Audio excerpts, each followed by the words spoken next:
तो hello guys and क्या हाल है तुम लोगों का। वैसे आज की इस वीडियो में हम कवर करने वाले हैं मादर के एपिसोड 2 को। आपको अगर याद नहीं होगा तो पहला एपिसोड मैंने 2 महीने पहले डाला था। तो चलिए शुरू करते हैं छोटे से रिकैप के साथ। पिछले एपिसोड में हमने देखा कि हागुरोमो मादारा को जिंदा कर देता है एंड वो उसे अशुरा और इंद्रा की पूरी पावर्स भी दे देता है। देन मादारा की आंखें एक लेबोरेटरी में खुलती है जहाँ पर स्क्रोल्स पड़े हुए होते हैं एंड जिनमें ओत्सुत्सुकी क्लैंस के बारे में इंफॉर्मेशन दी गई होती है। कुछ लोग मादारा को देखकर उसके तरफ अटैक करते हैं लेकिन मादारा अपनी पावर से उन सब लोगों को निपटा देता है। देन वो अपने सुसानों से लेबोरेटरी को तोड़कर बाहर भी आ जाता है। बाहर आने के बाद मादारा अपने वुड स्टाइल से उन सभी जगह को ठीक भी कर देता है। इसी के साथ हमारा एपिसोड शुरू हो जाता है जहाँ पर मादारा जंगलों में भटक रहा होता है। वो सोचता है कि यहाँ पर एक भी इंसान की प्रेजेंस फील नहीं हो रही है। अब जंगलों में मादारा एक बंद पड़े हुए घर को देखता है एंड जब वो उस घर के अंदर जाता है तो उसे किसी की बोन्स दिखाई देती है। तो मादारा देखता है कि उस बंद पड़े हुए रूम में कुछ कपड़े पड़े हुए होते हैं। देन मादारा उन कपड़ों को पहन ही लेता है। वहाँ पर पड़ी हुई टेडी बियर को मादारा उठाकर और उन सभी बोन्स को समेटकर जमीन में गाड़ देता है। अब मादारा अपने मन में सोचता है कि क्या तुमने देखा हशीरामा, आज भी बच्चों की बहुत जल्दी मृत्यु हो जाती है। सब कुछ पहले जैसा ही हो गया है जो हम नहीं चाहते थे। अब हमें फ्लैशबैक दिखाया जाता है जहाँ पर मादारा कहता है कि कुछ भी हो जाए हम शिनोबीज ने अपने इमोशंस नहीं गंवाने चाहिए। यही हमारे एल्डर्स ने हमें सिखाया है। मौत कभी भी बिन बुलाए ही आ जाती है। मादारा इजुना से कहता है कि अपनों को खोने का दुख बहुत ही ज्यादा होता है और मैं तुम्हारा दुख समझ सकता हूँ। देन मादारा कहता है कि हम हमारे भाइयों की मौत का बदला जरूर लेंगे। देन इजुना कहता है कि लेकिन मरने के लिए उनकी उम्र ही क्या थी, उनको तो जीने का मौका भी नहीं मिला। तब हम देखते हैं कि उन दोनों के सामने बहुत सारे उचिहास की समाधि बनी हुई होती है। मादारा कहता है कि हमारे भाई लड़ते हुए एक हीरोज के जैसे मरे हुए हैं, इसलिए तुम्हें अपने हार्ट को स्ट्रांग बनाना पड़ेगा। सिर्फ लड़ाई में ही ताकतवर बनने का फायदा नहीं है,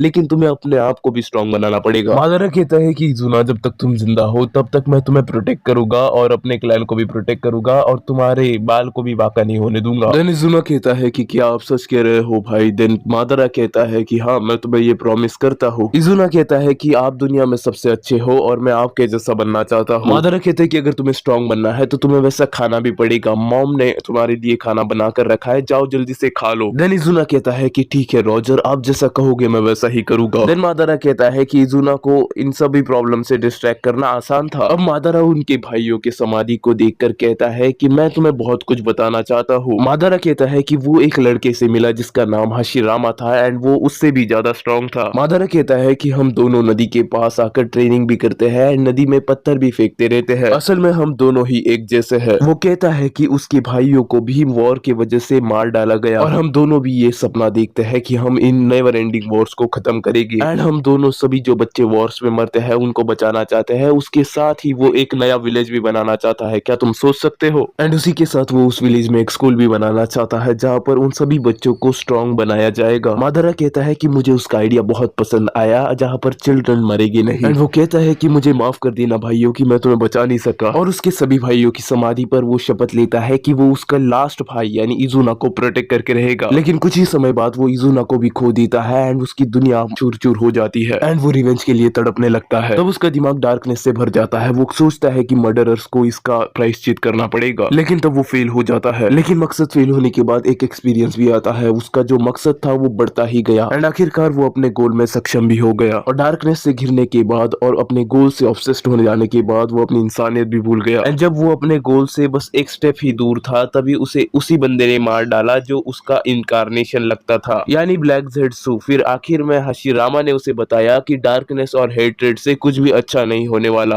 अब यहाँ पर हमारा फ्लैशबैक खत्म हो जाता है एंड मादारा कहता है और इस बार मैं अपनी जिंदगी को वापस पा चुका हूँ और इस बार मैं अपने गोल्स को डिफरेंटली अचीव करूंगा। मादारा सोचता है कि ये थोड़ी अजीब बात है कि मुझे अब भी सोल नजर नहीं आ रही है। मादारा सोचता है कि मुझे यहाँ से निकलना पड़ेगा, लेकिन अगर मैं चलते हुए गया तो मेरे को बहुत ही ज्यादा टाइम लग जाएगा, कि इसलिए मेरे को कुछ नई एबिलिटी को यूज करना पड़ेगा। उसके बाद मादारा अपने रिनेगान को एक्टिव कर लेता है एंड उसके बाद वो स्पेस टाइम निंजुत्सु का यूज करके एक पोर्टल खोलता है। जब वो उस पोर्टल से बाहर निकलता है तब वो एक अलग डायमेंशन में होता है। उसे ऐसा लगता है कि शायद कुछ बड़ी गड़बड़ हो गई है। मादारा कहता है कि मैं दूसरी जगह आना चाहता था लेकिन मैं गलत जगह पहुंच गया हूँ, ये कौन सी डायमेंशन है? तभी मादारा को पीछे से आवाज आती है एंड एक आदमी मादारा से कहता है कि मेरे को यकीन नहीं हो रहा मादारा उचिहा कि तुम मेरे सामने खड़े हो। एंड इसी के साथ ये एपिसोड यहीं पर खत्म हो जाता है। मैं मिलता हूँ तुम लोगों से अगले वीडियो में, लेकिन अगर वीडियो पसंद आई हो तो वीडियो को लाइक कर दो, अगर चैनल पे नए हो तो चैनल को सब्सक्राइब कर दो। तो चलो यार, बहुत हो गई बकवास, आज का एपिसोड यहीं पर खत्म होता है। Good bye.